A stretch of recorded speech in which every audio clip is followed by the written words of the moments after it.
Tuende kwenye moment mbili ambazo zinamhusisha Jean Charles Ahoua. Cha kwanza lile goli ambalo alilofunga. Kuna baadhi ya watu wanasema it was offside kwa sababu Kibu Denis aliingilia mchezo. Wengine wanasema haikuwa offside kwa sababu Kibu Denis, wengine wanasema ilikuwa ni bao halali kwa sababu Kibu Denis hakuingilia mchezo. Kwa namna ulivyoutazama wewe na namna unavyozifahamu sheria za mpira wa miguu, lilistahili kusimama kuwa goli au halikustahili kusimama? Maoni yangu ni kwamba ile goli haikustahili kusimama kwa sababu ninavyozijua mimi sheria za offside ni kwamba mchezaji ambaye yupo kwenye eneo la kuotea ambaye yuko mbele ya mlinzi wa mwisho na goli kati ya mlinzi wa mwisho na golikipa, ina maana huyu amekuwa ameotea. Na Kibu Denis mpira direction ule mpira ilikuwa inaelekea kwake, na kwa bahati mbaya sana alifanya attempt ya kujaribu kucheza ule mpira kama wengi walivyoona. Mimi macho yangu aliona alijaribu ku attempt kucheza ule flick kidogo lakini akaukosa.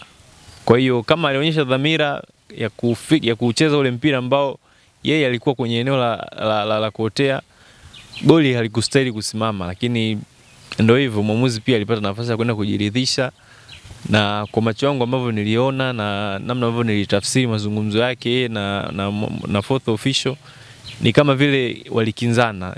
Mwamuzi alitaka kulikataa bao, lakini fourth official ni kama vile alimwambia bwana wewe katu hapo kati, kwa sababu mwisho wa siku mpira wa miguu watu wanalipa vingilio kuja kutazama magoli yakiingia. Labda ndio sababu hiyo pekee ambayo ilipelekea mwamuzi kulikubali goli, lakini kwa mtazamo wangu Kibu Denis alikuwa kwenye eneo la kuotea na ilistahili kuwa offside kwa sababu alionyesha dhamira ya kucheza ule mpira. Tuende kwenye moment ambayo imeibua maneno mengi sana, hasa yani imefikia hatua mpaka Clatous Chota Chama clip zake zimerejeshwa mitandaoni. Ile composure yake anapokuwa kwenye boxi imeletwa kumuonyesha Jean Charles Ahoua ni kitu gani alichostahili kufanya baada ya kuwa ameipata ile nafasi aliyotengenezewa na Elie Mpanzu. Unadhani ni kitu gani ambacho cha ziada litakiwa kukifanya Jean Charles Ahoua kuweza kuconvert ule mpira aliopasiwa na Elie Mpanzu na kuifanya Simba ipate bao la pili? Mimi nadhani tumetoka kuzungumza hapo issue ya Chamwaka Rabwa na Chemalon. Nikakwambia kwamba wachezaji wanatofautiana, yani profile za wachezaji haziwezi kufanana.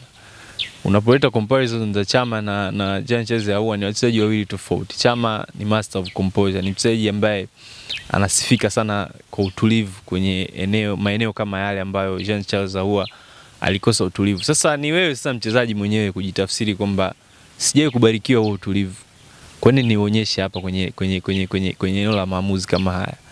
Kwa ni vitu ambavyo angeweza kuviprocess kwa haraka kwenye ubongo wake, nafikiri ingemsaidia kufanya maamuzi sahihi tofauti na yale ambayo aliyafanya. Na ni vitu ambavyo vinaathiri wachezaji wengi sana. Maamuzi ndio tofauti, yani maamuzi sahihi ndio vitu ambavyo vinamtofautisha mchezaji wa kawaida na mchezaji mkubwa. Na sijui katika umri wa Chama miaka 22 labda alikuwa ana hiyo composure, sina hakika sana, sije kumtazama Chama katika umri wa miaka 20 22 ambao Jean Charles Ahoua yuko nao. Lakini inawezekana labda siku Jean Charles Ahoua akifika umri ambao yuko nao Chama, pengine anaweza kaa na huo utulivu, kwa sababu utulivu pia unajengwa pia na uzoefu na wewe mwenyewe kuendelea kuwa una practice. Lakini kwa Jean Charles Ahoua ambavyo namfahamu hana huo utulivu akiwa kwenye lango, na ni kitu ambacho kimeigharimu Simba jana kuwa na matokeo mazuri ambayo ya kuridhisha kwenda kwenye mechi ya pili. Lakini ndio mpira siku zote huko hivyo. Kuna nyakati kubwa huwa zinahitaji pia wachezaji wakubwa na mchezaji aonyeshe ukubwa wake ama quality yake. Lakini kwa jana nafasi kama ile Jean Charles Ahoua alishindwa kuonyesha quality alionayo, na mwisho wa siku akafanya ambacho alikifanya na ikawa ni cost kwa klabu ya Simba. Baadhi ya watu wanasema Jean Charles Ahoua anahitaji mtu akuja kumkumbusha majukumu yake. Yaani apatikane mchezaji ambaye atakuja kucompete na Jean Charles Ahoua kwenye namba 10. Direct watu wanaenda kwa Faisal Salum. Wanasema Faisal Salum ndio mtu ambaye anatakiwa kuja kumuonyesha Jean Charles Ahoua ni namna gani namba 10 inachezwa, ni namna gani jezi ya Simba inavaliwa na kupewa thamani. Ili unalizungumziaje? Jean Charles Ahoua nafikiri kuna mazingira kwamba complacency, kwamba kuridhika sana. Kwamba anaangalia mtu ambaye yupo kwenye eneo lake ni Awesu, sio mchezaji ambaye anaweza kashindana naye. Yani afikii kwa namba, afikii kwa lote ambalo amelifanya, kwa yote ambayo ameyafanya msimu huu. Awesu yuko amewekwa mbali sana, ameachwa mbali sana na mtu ambaye anakompete naye kwenye ile nafasi. Kwa hiyo kuna hali fulani hivi ya kuridhika. Nafikiri kama Simba ungekuwa na creative midfielder mwingine mwenye namba nzuri kama alizonazo Jean Charles Ahoua, nafikiri hata Fadul mwenyewe angekuwa na guts za kumweka nje, za kumwanzisha nje Jean Charles Ahoua, lakini huwezi ukapata hizo guts kwa sababu Jean Charles Ahoua ni mchezaji mwenye namba nzuri kuliko mchezaji yote kwenye kikosi cha Simba msimu huu, na ni mchezaji pia wa moment. Yani ni mchezaji ambaye anaweza kaukira sana kwenye dakika 90, lakini katokea dakika moja, moment moja kama jana kwenye ile free kick akapiga, kashangaa timu imepata matokeo, ama ikapatikana free kick akapiga vizuri, mtu akaweka kichwa, basi atasifiwa Jean Charles Ahoua. Kwa hiyo ni mchezaji ambaye anapendwa kwa hizo moment, lakini overall ni kweli kuna mazingira ambayo yanaonekana kama mchezaji ambaye ameridhika kwa sababu hana ushindani kwenye eneo lake, kama ambavyo kwenye nafasi nyingine kuna ushindani ambao unaonekana, kwa sababu kuna kipindi kwa mfano kwenye wings moja kabla hajaja Elim Panzu alikuwepo Mutale, alikuwepo Kibu anacheza mwanzoni kabisa mwa msimu, kocha alikuwa anamtumia Barua, Chasambi pia akaja katikati, alikuwa anafanya hizo rotation.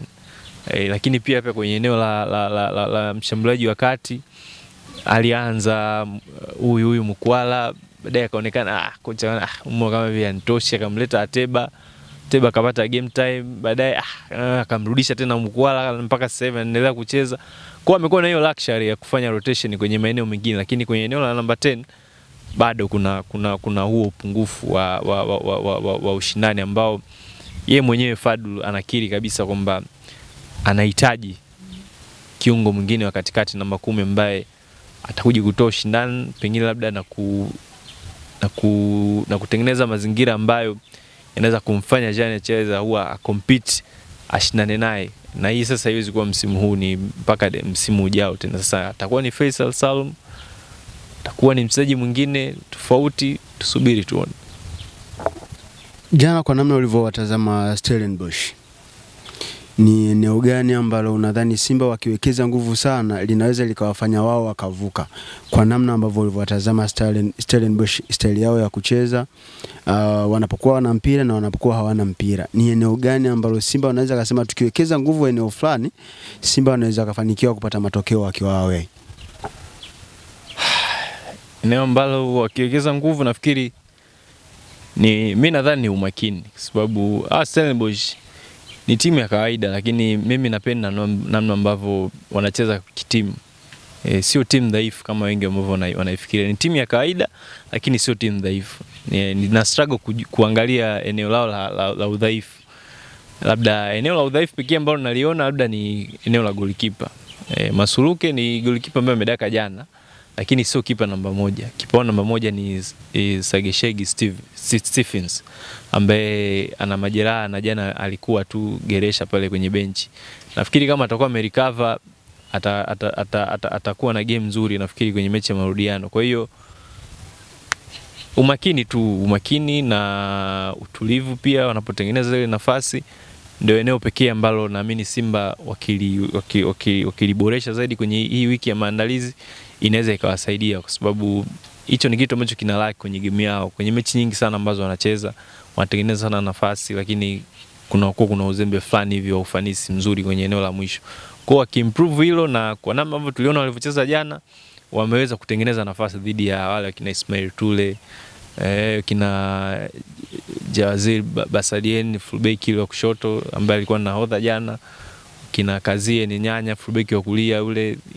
Ni mafullback wazuri, wazuiaji wazuri, lakini kama Simba wameweza kupenya kwenye ule ukuta wao ambao wanadefend vizuri sana kama timu, na ni ngumu pia kuona udhaifu wao ukiachana udhaifu wa golikipa wao. Nafikiri bado Simba wanaweza wakawa na game nzuri kama wataongeza ufanisi kwenye mechi ya mwisho. Hayo ndio yanayohusu Simba Sports Club na Stellenbosch kwenye mchezo wa hatua ya nusu finali. Mchezo wa kwanza uliofanyika kwenye uwanja wa Amani huko visiwani Zanzibar. Don't get twisted. Hii ni Anuel TV.